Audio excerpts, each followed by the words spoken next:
Okay, to solve by completing the square. When you want to solve a quadratic equation by completing the square, what you're trying to do is to make one side of the equation a perfect square. You're trying to make one side of the equation look like something like x plus 5 squared, so that then you can take the square root on both sides of the equation to solve it. To do this, to understand what it is you're doing, is you want to know what a perfect square binomial looks like as a trinomial. X plus 5 quantity squared is x squared plus 10x plus 25. And to understand what you're doing when you complete the square, you have to know the relationships between these three numbers. The coefficient on x, if you take half of it and square it, you get the constant. If you have the constant, if you take the square root of it and double it, you'll get the coefficient on x. If you take half the coefficient of x, you will get this constant term in the binomial. So knowing how to get from one of these numbers to the others is what helps you complete the square. All right, so the first thing we're going to do here is we're going to get everything on one side of the equation and set it all equal to 0. So we're going to have 3x squared plus 4 minus 3x equals 0. We're going to get it in order from highest power of x to lowest to constant. And then since this does not have a leading coefficient of 1, we're going to have to divide everything by 3. So we will have x squared minus x plus 4/3 equals 0. Now we know that what we want here is we want this number, just like up here, we want this number to be half of this number squared. So the coefficient on x is 1. So in order to get the correct number that's going to make this quadratic into a perfect square binomial, we'll have to take half of 1 and square it. And we want that to be our constant. So first thing we need to do is move that 4/3 out of the way because it's not what we want. We're going to leave a blank there. And we're going to move that 4/3 to the other side of the equation, make it negative 4/3. And we're going to leave another blank here because whatever we do to the left side of the equation, we have to do to the right side. So we're going to, like I said, we want to take half the x coefficient and square it. The x coefficient is 1, so we want to take half of 1, which is a half, and square it. That's 1/4. We're going to add 1/4 to both sides of the equation. Now we can write the left side as a perfect square binomial. It's going to be x for the first thing. It's going to be minus because that's a minus. And then what goes here, what's the relationship between the constant and this number? Well, the constant, if we look up here, is 25, and the number here is 5. So that number right there is going to be the square root of the constant. So that is going to be 1/2 in our case, because 1/4, the square root of 1/4 is 1/2. Another way you know what number goes right there in the binomial, it's going to be half of the x coefficient, which in this case was 1. So our perfect square is x minus 1/2 squared.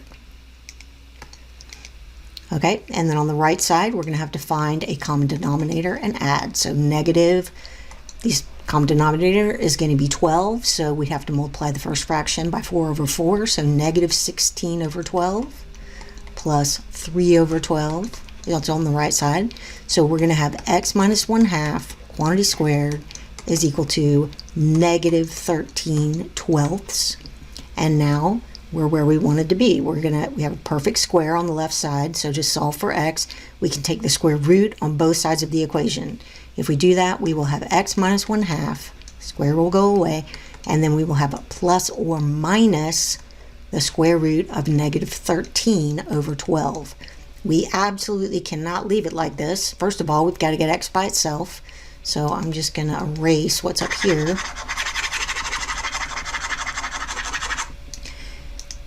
So we got to get x by itself, so we'll add 1/2 to both sides. We've got x equals 1/2 plus or minus the square root of 13i, because that's a negative 13 there, over the square root of 12. All right, now we are going to simplify that second term there because we have to simplify it. We have to rationalize it.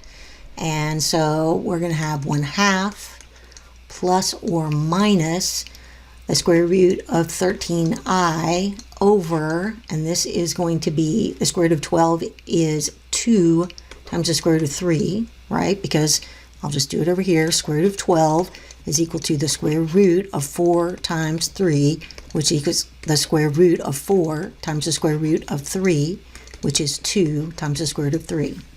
So that's what that denominator is. So I'm going to need to multiply the top and the bottom of this fraction by the square root of 3, which will give me a rational denominator. You don't want irrational numbers like radicals in the denominator. So 1/2 plus or minus the square root of 39i over 2 times the square root of 3 times the square root of 3 is 2 times 3, which is 6. And so this is how you would write the final answer here.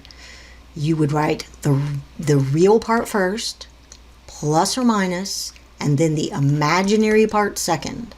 Completely separate, and really you want this I, you don't want it to be in the fraction, you want it to be next to the fraction. So square root of 39 over 6i. Okay, here's another example. So remember, I'm just going to go ahead and put this up here at the top, that we'll just put the same one we had before. X plus 5 quantity squared is equal to x squared plus 10x plus 25. Okay, all right, so the first thing we do is get everything on one side. Plus 6x plus 9 equals 0. And then, since we don't have a leading coefficient of 1, which we have to have, we're going to have to divide both sides of the equation by 2. So x squared plus 3x plus 9/2 equals 0. Now, 9/2 is not what we're looking for, because it is not half of 3 squared, which is what we want. Remember, this number, the constant we want, has to be half of the x coefficient squared. So we're going to rewrite it. We're going to leave a blank where the constant is, because that's not the one we want. We're going to move it to the other side of the equation and leave a blank here, because whatever we do to the left side of the equation, we have to do to the right side. All right, so the number that goes here is half of the x coefficient squared. So half of 3 is 3/2, and we want to square it. That's 9/4. So we're going to add 9/4 to both sides of the equation. This now makes the left side of the equation a perfect square. Okay, so now we can write the left side as a perfect square. It's going to be x and then a plus sign, because that's plus. And then this number that goes here is going to be the square root of the constant, or half the x coefficient. Same thing, 3/2. On the right side, we've got negative 9/2 plus negative 9/4. If we get a common denominator, that is going to be negative 18/2 plus negative 18/4 plus 9/4. So we're going to have x plus 3/2 quantity squared is equal to negative 9/4. And now we're going to take the square root on both sides. X plus 3/2 is equal to plus or minus the square root of negative 9 over 4. So x is equal to negative 3/2 plus or minus the square root of 9i over the square root of 4, which is equal to negative 3/2 plus or minus 3i over 2. And you would really